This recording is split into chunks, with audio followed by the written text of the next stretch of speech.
Good afternoon, all my compatriots in the world. Today, November 29, 2025, the eve of November 30, 2025, birth anniversary of Supremo Andres Bonifacio, the first Secretary of the Philippine Department of the Interior and Local Government.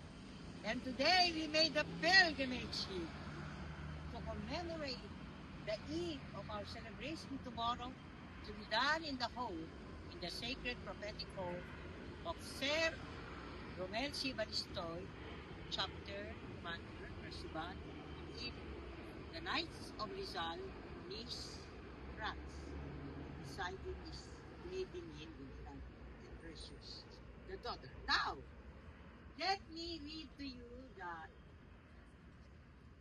English of this monument so that my compatriots, you will understand why Saint Therese of the Child Jesus instructed me to come here.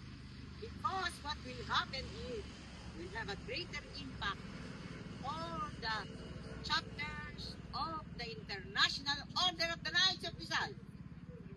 So may I read the translation?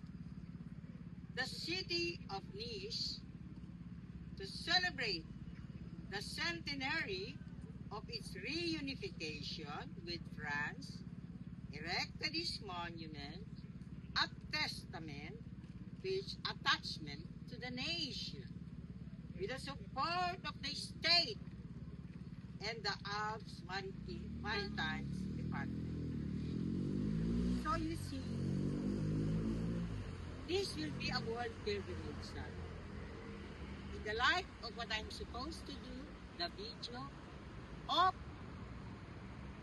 especially then, as I have written it to the French Ambassador to the Philippines, Her Excellency Marie Fontanelle, entitled Immortalizing the Philippines-France Sacred Prophetic Relations